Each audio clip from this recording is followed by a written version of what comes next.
Tu t'es remis, toi, du trailer de Loki? J'arrive même pas à dire Loki. Mais tu t'es remis du trailer, toi? Parce que moi, j'ai encore du mal à marcher. Je ne sens plus mes jambes. Je ne sens plus mes jambes, j'ai des fourmis dans les orteils. Comment est-ce que je peux avoir des fourmis dans les orteils si je ne sens plus mes jambes? L'impro, c'est pas mon fort. Non, j'arrête. Définitivement. Enfin, quoique je dis que l'impro, c'est pas mon fort, mais j'ai pas de texte quand je fais mes vidéos. Donc, en soi, faut que j'arrête les blagues, en fait. Les blagues nulles. Je pense. Comment allez-vous, messieurs, dames? On a fait pas mal de vidéos ces derniers temps sur Loki, sachant que normalement on ne devait sortir que cette vidéo-là. Hier, je te raconte même pas, j'ai sorti une analyse, j'ai sorti une réaction, j'ai sorti un live. Que demande le peuple? Et là encore aujourd'hui, vidéo. Ça fait plaisir. J'espère en tout cas que ça te fait plaisir. Dans cette vidéo qui est de la pure théorie, qui aura un titre employant le conditionnel. Ainsi, tu auras compris que ce que je vais te dire dans cette vidéo n'est pas sûr à 100%, même pas sûr à 10%. Je ne vais t'énoncer que des théories, du coup. Donc c'est théorique. Du coup. Et je suis très content de pouvoir vous faire cette petite vidéo, un petit peu à l'image de ce que l'on avait fait par rapport à Black Widow, un petit peu également à l'image de ce que l'on avait fait par rapport à Thor Love and Thunder, et également par rapport à The Falcon and the Winter Soldier. Mais dans le trailer, il n'y a pas assez d'informations pour que l'on puisse se poser la question de savoir s'il y aura vraiment ces personnages-là. En fait, le trailer ne m'a pas avancé à plus que ce que je ne savais, ou plutôt que ce que j'imaginais déjà. Donc, je vais vous proposer dans cette vidéo un petit récapitulatif des différents personnages que l'on pourrait apercevoir ou avoir tout simplement dans la série Loki. Sache que j'en ai encore 6, certains sont un petit peu évidents, même si l'évidence ne fait pas tout, et qu'on peut se dire, même si c'est évident, on ne les aura peut-être pas, et qu'au final il y aura aucun de ces personnages, mais il y en a d'autres où tu te dis, mais pourquoi? Et je vais commencer entre guillemets avec un des personnages les plus simples, c'est Thor. C'est assez compliqué, mais je pense que ce n'est pas impossible que Thor soit dans la série. Pourquoi? Qu'est-ce qui ferait que Thor est dans la série? Tout simplement par rapport au premier trailer. Parce que vous le savez, à un moment donné, tu as Loki dans un avion. Tu ne sais pas pourquoi il est dans un avion. Là, tu peux te dire que c'est peut-être une autre temporalité. Enfin, tu te poses encore beaucoup plus de questions qu'avant. Mais tu peux balayer certaines questions puisque tu as eu certaines réponses dans le deuxième trailer. Mais le fait est que, dans le premier trailer, lorsqu'il est dans l'avion et qu'il va sauter de l'avion, il dit « Mon frère, Heimdall, venez me chercher » ou quelque chose dans le style. Et juste après, tu as le Bifrost qui apparaît. Mais je me pose une question, peut-être que je me trompe, mais lorsque tu utilises le Bifrost, tu ne peux pas passer d'un point A à un point B sans passer par Asgard, et donc par le Bifrost. À chaque fois, ou alors la majeure partie de l'utilisation du Bifrost a été de faire le pont entre Asgard et un autre territoire, comme Svartalheim, comme Vanaheim, comme Midgard, peu importe. Le fait est que c'est un pont entre Asgard et les autres mondes, en tout cas c'est comme ça que je le perçois, peut-être que je me trompe. Mais donc si tu as le Bifrost qui est activé, cela signifie que Loki ne va pas aller à un autre endroit, et le fait est que dans le deuxième trailer, tu vois Asgard, mais sous une apparence tout autre. Pourquoi? Parce qu'il y a le trône d'Odin, qui est celui de Loki, et tu vois que ce n'est pas le même trône. Donc tu sens que tu es dans une sorte de réalité différente. Est-ce que ça a un lien avec le multivers? On en parlera plus tard, ne t'inquiète pas, mais je ne sais pas si on en parlera aujourd'hui.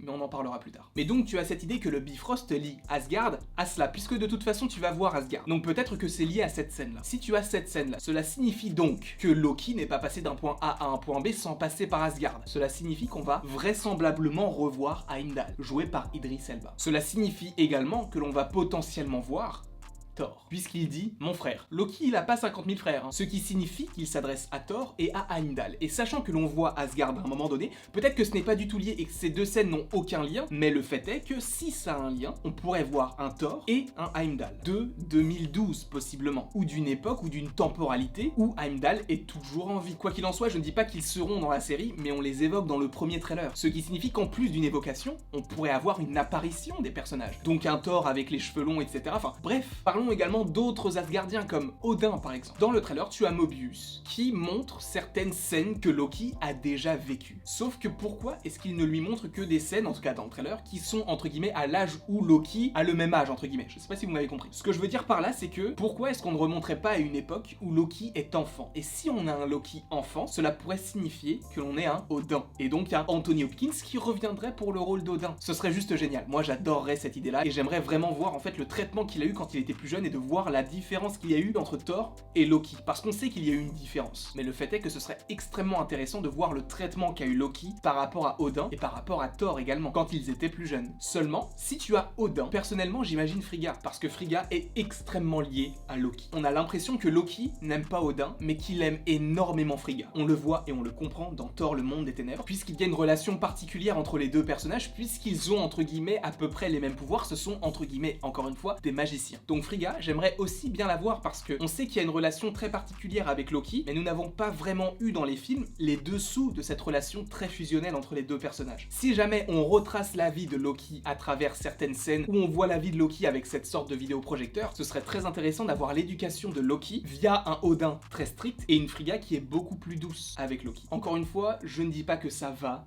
arriver, tu connais la chanson, mais ça peut arriver. Ainsi, actuellement, je t'ai proposé 4 personnages que sont donc Heimdall, Thor, Odin et Frigga. Sif. Sif, tout le monde l'a oublié. Apparemment, l'actrice qui joue Sif se dirigeait au moment du tournage de Loki sur le lieu de tournage de Loki. Enfin, sur le lieu de tournage. En tout cas, dans la ville, là où il tournait Loki. Est-ce que ça aurait un lien avec le retour de Sif dans le MCU? Ce n'est pas impossible. Là, pour tout vous dire, vous allez vous dire, mais il nous a dit qu'il y avait 6 personnages, et là il y en a déjà 5, mais il y en a encore 2. En fait, c'est tout simplement que j'avais oublié Sif, et je viens seulement d'y penser en pleine vidéo. Donc Sif, pareil, personnage qui peut être intéressant, mais sans plus. Après, à voir ce qu'ils peuvent faire, parce que c'est vrai qu'on se disait possiblement la même chose pour l'agent 13, donc Sharon Carter. Au final, elle est plutôt stylée. Donc à voir si Sif est dans la série Loki, ce qu'elle pourrait apporter à la série. Est-ce qu'elle serait juste un flashback? Est-ce qu'elle serait là pour le délivrer? Est-ce que c'est elle sous la capuche? Ouh là là là là là là là. Ouh là là. Non, j'y crois pas. Quel intérêt? Quel intérêt? Aucun. Mais là, nous allons donc passer à 2 autres personnages où tu te dis, mais pourquoi? Pourquoi eux? Commençons par Black Widow. Certains disent que c'est Black Widow, certains disent que c'est Lady Loki. Je ne sais pas. Le fait est qu'on ne voit le personnage que de dos. Donc, on ne sait pas vraiment à quoi elle ressemble de face, vu qu'on la voit que de dos. Évidemment. Est-ce que j'ai besoin de le préciser? Je ne crois pas. Bref, on voit ce personnage de dos. Sauf qu'on n'arrive pas vraiment à bien distinguer la couleur de ses cheveux par rapport à la lumière violette qui entoure les personnages. Donc est-ce que c'est du blond? Est-ce que c'est du roux? Si on ajoute à ça le type de coiffure, si on ajoute à ça la combinaison que le personnage porte, elle ressemble étrangement à la Black Widow d'Avengers. Et tu vas me dire, oui mais pourquoi ce serait la Black Widow d'Avengers? Ça n'a aucun sens. Eh bien en fait si, pourquoi? Parce que la série Loki se déroule entre guillemets après Avengers 1. Donc le possible look de ce personnage peut correspondre avec le look de Black Widow dans Avengers. En tout cas, encore une fois, c'est comme ça que je le perçois, mais peut-être que ce n'est pas du tout le cas, et peut-être que c'est bien Lady Loki. Enfin, le dernier personnage que je voulais évoquer, c'est assez étrange. Vous allez me dire, non mais c'est impossible. Ce qui est tout à fait possible, le fait que ce soit impossible, c'est Thanos. Oui, je sais, ça paraît impossible du fait que Josh Brolin puisse jouer dans une série comme Loki, je me dis que ce n'est pas impossible puisque justement tu vois des flashbacks de Loki. Tu n'as jamais vu le lien qu'il y avait entre Loki et Thanos et les Chitauri. Ce qui serait très cool, c'est que sachant qu'on voit à peu près les répercussions de l'apparition des Chitauri sur New York et dans le monde, donc à un moment donné on voit une sorte de terre un peu post-apocalyptique entre guillemets, pourquoi ne pas avoir le début des agissements qui vont mener à ces conséquences? Parce que si on se dit que c'est lié à Avengers, puisqu'on voit la tour des Avengers, donc ça veut dire que ça se passe à peu près à cette époque-là, et sachant que cela se passe en 2012, en tout cas Loki se passe juste après Avengers 1 qui est sorti en 2012 et qui se déroule en 2012, on peut se dire que c'est le décor qu'il y a dans Avengers 1 et que ça a été détruit, etc. et donc que Loki a réussi ce qu'il voulait faire. Seulement ce qui serait extrêmement intéressant, c'est que si on a bien des flashbacks, que l'on ait la scène où Loki rencontre Thanos pour la première fois et qu'il lui laisse le sceptre et qu'on comprenne pourquoi le sceptre il lui a laissé alors qu'il y a la pierre de l'esprit à l'intérieur et qu'en échange il lui donne le Tesseract, etc. Ce serait très cool d'avoir cette scène là, mais tu sais qui dure vraiment 30 secondes, même pas. Un petit peu comme l'apparition qu'il a faite dans Les Gardiens de la Galaxie volume 1. Personnellement, c'est ce que je veux. Je ne dis pas que ça va arriver, mais c'est ce que je veux qu'il se passe. Donc, à voir comment tout cela va se passer par rapport à Thanos, parce qu'imaginez, vous avez un Thanos plus jeune, bon, plus jeune de quelques années encore, qui commence à rechercher les pierres, encore avant celui que l'on a dans Endgame, et qui ne fait qu'être sur son trône, un petit peu comme dans Les Gardiens de la Galaxie, et qu'on ait Loki qui se présente et qui dise « Je veux attaquer la Terre en échange du Tesseract, je veux que vous me donniez des Chitauri ». Encore une fois, Thanos ne sera pas dans la série, mais imaginez le truc que ça pourrait être. Sachant que là, Loki, c'est la série la plus hypante de l'année, j'ai l'impression. Parce que Hawkeye, à mon avis, beaucoup de gens s'en foutent. Miss Marvel, le personnage est tellement lié à un personnage qui n'est pas apprécié dans le MCU que tu peux te dire bah elle va passer entre guillemets aussi à la trappe, entre guillemets, évidemment on n'a toujours pas eu de trailer donc on ne sait pas vraiment à quoi ça va ressembler. Pareil pour Hawkeye, mais bon pour l'instant ces deux projets sont un peu moins hypants que Loki, même si Hawkeye et Miss Marvel vont être géniales. Mais le fait est que Loki hype beaucoup plus parce qu'on sait qui est Loki, on sait à quoi il ressemble, on sait qui joue le personnage, donc on s'attend à une grosse série, à un truc qui va teaser un truc de ouf. Et est-ce que cela ne teaserait pas par exemple le multivers? Réponse dans quelques jours. En tout cas, voilà tout ce que j'avais à vous dire par rapport aux différents personnages qui pourraient apparaître dans la série Loki. J'espère que vous avez apprécié cette vidéo. N'hésitez pas à l'aimer, à la partager, à la commenter et à vous abonner. Cela me ferait extrêmement plaisir. Et après tout, selon Laïus, il ne me reste plus qu'à vous dire à la prochaine pour la prochaine.